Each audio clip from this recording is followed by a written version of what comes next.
Salut à tous, on se retrouve dans une nouvelle vidéo et il s'agit du book haul du mois de janvier. Ça faisait un petit moment que j'avais pas refait de book haul parce que je faisais des petits achats par-ci par-là, donc ce n'était pas énormément de livres au point d'en faire une vidéo book haul, donc en général je vous en parlais plutôt dans des vlogs. Mais là, je dois avouer que sur le mois de janvier, j'ai pas mal craqué. Je vais d'abord vous présenter une sélection de livres qui pour moi vont tous ensemble et ont été achetés d'occasion justement pour un challenge précis.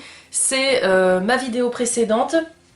Il s'agit de livres sur Stephen King parce que je me suis donné le challenge un mois, un King, donc il fallait que je remplisse un petit peu ma bibliothèque de romans de cet auteur. Donc je me suis pris par exemple Misery d'occasion qui est dans un état plutôt correct et la personne me le vendait avec un autre roman, donc j'en ai profité. Donc Misery en fait c'est l'histoire d'un auteur qui suite à une soirée arrosée va prendre le volant et va avoir un accident de voiture parce qu'il neige énormément et manque de pour lui, il va tomber sur une femme qui ok va le sauver mais va également le séquestrer parce que elle est fan de cet écrivain et elle n'a pas apprécié la manière dont il a tué une héroïne de son roman et elle veut qu'il trouve une autre fin. Donc il va se retrouver séquestré pour devoir terminer le roman qu'il avait déjà fait, mais d'une autre manière pour satisfaire cette folle. Et on est du coup dans un huis clos, donc je suis très curieuse. Il y a un film dessus, je l'ai vu il y a très longtemps, donc j'aimerais bien le revoir pour le comparer avec le livre. Ensuite, un aussi qui de mémoire est en film, il s'agit de Christine. Donc là on est sur l'histoire d'une voiture, une voiture qui est une Plymouth Fury qui est sortie en 1958. Et cette voiture en fait elle est amoureuse de son propriétaire qui s'appelle Arnie. Le problème c'est que Arnie il a une petite copine et la voiture elle est jalouse. Voilà. Donc là je pense qu'on est sur une histoire de voiture possédée peut-être par un fantôme. Ensuite, je me suis pris Cujo, donc là on est sur un Saint-Bernard je crois. Oui c'est ça, un Saint-Bernard de 100 kilos qui va se mettre à avoir un comportement bizarre, à attaquer des gens, à être un petit peu un monstre possédé. Donc je suis assez curieuse parce que on dit toujours que le chien est le meilleur ami de l'homme, mais là du coup dans ce roman c'est pas le cas.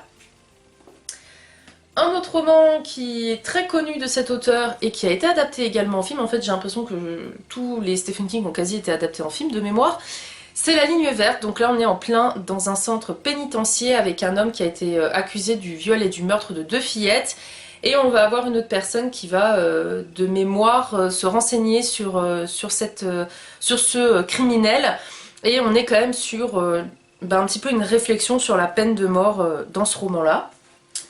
Ensuite, j'ai eu aussi Salem, qui est le plus gros que j'ai acheté. Là, on est sur une histoire où il y a une maison qui est inhabitée depuis la mort tragique de ses propriétaires 25 ans auparavant.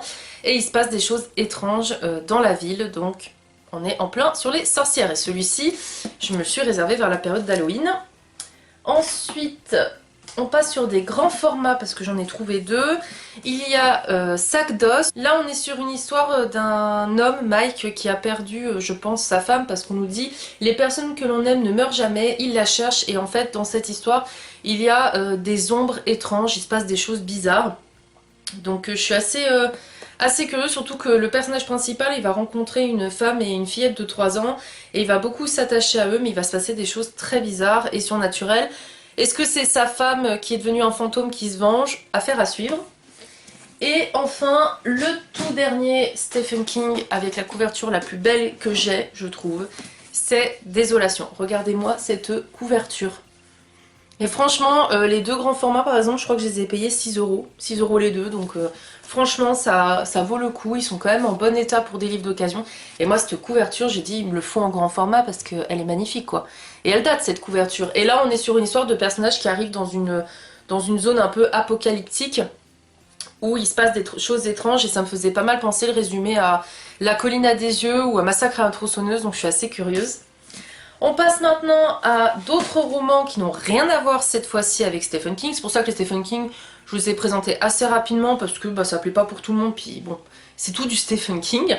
J'ai d'abord craqué sur une beauté qui me faisait envie depuis très longtemps. Il s'agit de Forgery of Rose.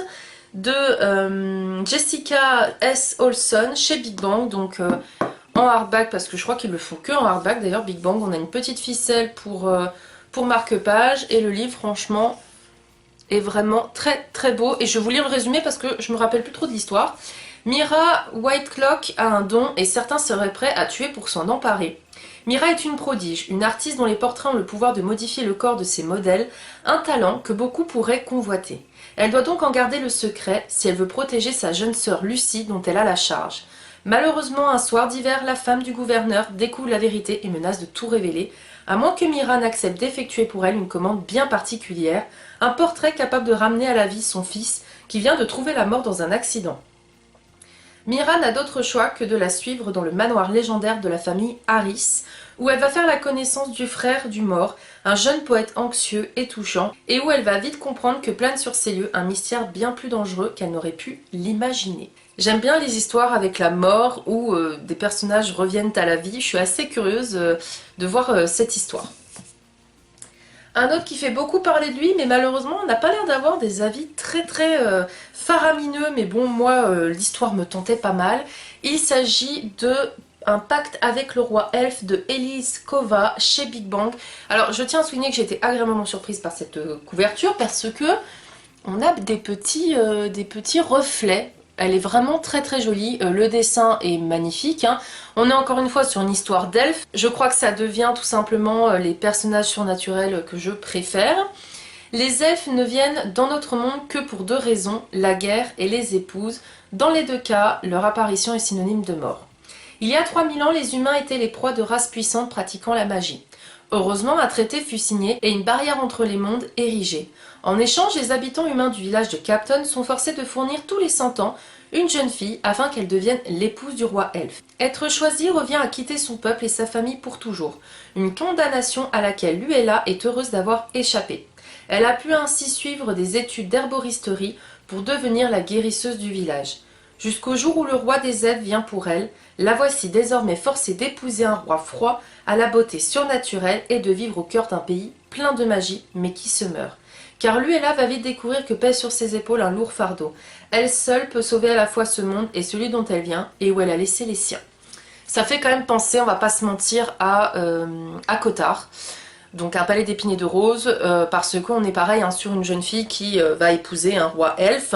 Alors sachant que là, ce qui est assez pas mal, c'est qu'on est sur une saga de mémoire où chaque tome est une réécriture de conte d'un Disney. Celui-ci, on est sur La Belle et la Bête et on voit bien en plus, elle porte une rose dans ses mains, et je crois que le tome 2 est sur Cendrillon, il me semble. Mais voilà, en tout cas, c'est une réécriture de conte, mais en version elfe. Donc je suis très curieuse et celui-ci va pas faire long feu dans ma palle parce que même si les avis sont pas vraiment exceptionnels, il me tente beaucoup quand même. Ensuite, alors là, je ne pouvais pas, les gars, passer à côté de ça, parce que tout simplement, la première saga de l'autrice, je l'ai adorée. Il s'agit de Terre brisée de Victoria Aveyard chez De Saxus, que j'ai bien sûr pris en hardback parce qu'on parle de Victoria Aveyard et qu'en plus il y a une jaquette, hein, donc forcément fallait que je craque. Victoria Aveyard, dont j'ai lu la saga Red Queen, que j'ai adorée, et d'ailleurs j'ai fait une vidéo book review du premier tome et zoom saga de la saga, je vous mettrai tout ça en barre d'infos. Donc j'étais très curieuse de découvrir ce tome qui a été attendu, parce qu'il a été repoussé je ne sais plus combien de fois. Et là, il faut souligner quand même que le livre est quand même très beau. Et on a une carte, les gars, une carte en couleur magnifique sur la jaquette, regardez-moi ça. Par contre, ça a l'air d'être un univers de malade en fait. Il y a plein de villes, plein de villages. Je pense que quand je vais le lire, en fait, je vais déplier la carte. Hein. Comme ça, j'arriverai à voir où on est. Je trouve ça magnifique au niveau du travail. Et le livre, il a une couleur assez originale. Il y a une couleur un petit peu bronze. Je trouve très jolie. C'est pas une couleur qu'on a l'habitude de voir, mais du coup, je trouve que ça rend bien. Et avec l'épée comme ça, enfin voilà. Je trouve que les hardbacks comme ça chez De Saxus, quand même, ils ont de la gueule. Hein. Ils ont de la gueule, faut le dire. Ça fait vraiment livre de fantasy. Donc je trouve ça magnifique. Par contre, il me semble que sur les en-têtes des chapitres, on n'a rien. Je vais regarder... Il me semble que par contre on n'avait pas de dessin. Ouais bon, on a juste une petite épée. Voilà, on n'a pas grand chose, mais après c'est vrai que le gros taf a été fait sur la jaquette, donc là il fallait vraiment la voir avec la jaquette parce qu'il est vraiment magnifique. Une ombre inquiétante s'étend sur Terra Vaste, même la jeune Corraine le ressent, nichée dans sa petite ville au bord de la mer. Fille d'une pirate légendaire, elle découvre bientôt une troublante vérité.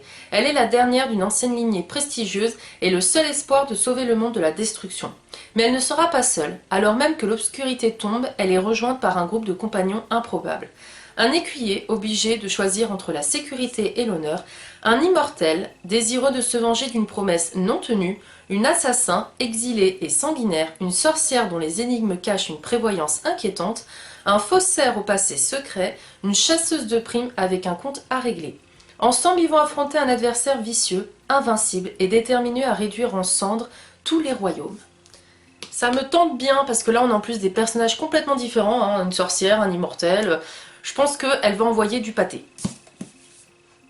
Et le tout dernier fraîchement arrivé cette semaine, qui est encore une fois un hardback, je pense que vous avez peut-être deviné, il s'agit de Le Livre de la Nuit de Holly Blake, encore une fois chez De Saxus, encore une fois en hardback parce qu'on a une jaquette, et que moi je vous ai dit je ne les prends que s'il y a une jaquette, et que si c'est un auteur ou une autrice que c'est une valeur sûre pour moi, parce que j'arrête de me jeter sur les romans de Saxus, même s'ils ont des jaquettes pour des auteurs que je connais pas, parce que j'ai souvent été déçue, donc je préfère me fier à des valeurs sûres. Et là, on est sur un livre qui est très joli aussi, on va pas cracher dessus, hein. On a une ouverture comme ceci avec des étoiles. Alors après, la jaquette en soi n'a pas grand chose, mais le livre en lui-même est magnifique, parce qu'on a quand même ceci, regardez-moi ça. En noir, ça a sacrément de la tronche hein, quand même, je trouve. Hein. En noir, ils sont magnifiques. Franchement, si on alignait tous les livres hardback comme ça, je pense que ça doit faire un truc super beau. Donc voilà, il est quand même très très très beau. Et l'histoire m'intrigue énormément et m'a l'air un petit peu sombre quand même. Même votre ombre peut être volée.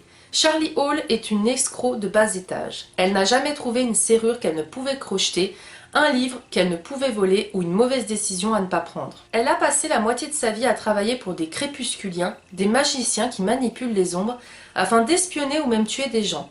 Les crépusculiens gardent leurs secrets avec avidité et pour faire fructifier leur réseau clandestin, ils ont besoin de Charlie. Maintenant Barnett, la jeune femme essaie de s'éloigner de ses erreurs passées, mais sortir de cet univers n'est pas si facile, sans compter que sa sœur a désespérément besoin de magie et que son petit ami sans ombre et peut-être sans âme semble lui cacher des choses. Lorsqu'une figure de son passé refait surface, Charlie replonge dans un tourbillon de meurtres et de mensonges. Déterminée à survivre, elle va devoir affronter de nombreux adversaires qui essaient de s'emparer d'un secret au pouvoir terrifiant. C'est alors que Charlie se lance à la recherche du livre de la nuit. Il me tente beaucoup. Là, on est quand même sur une histoire avec des ombres, donc c'est assez sombre, glauque. Pour un aspect, ça me fait penser un peu à Nevernight. Ceux qui ont lu Nevernight, vous comprendrez. Et même un film d'horreur en fait que j'avais vu avec des ombres qui tuaient des personnes. Donc je suis très curieuse et je pense que là, on va dans un nouvel univers de Holly Blake qui va être bien différent du Peuple de l'air à mon avis. Cette vidéo est maintenant terminée, j'espère qu'elle vous aura plu. Comme toujours, n'hésitez pas à me dire en commentaire si parmi les livres que j'ai achetés, il y en a que vous avez lus, à me donner votre avis. Est-ce que vous avez craqué pour les mêmes que moi ou pour d'autres livres sur le mois de janvier? Et comme toujours, si vous ne savez pas quoi mettre en commentaire, n'hésitez pas à mettre un petit emoji, bonbon, sucette, un truc sucré en rapport avec les lectures sucrées. Et je vous dis à très vite pour de prochaines vidéos. Salut!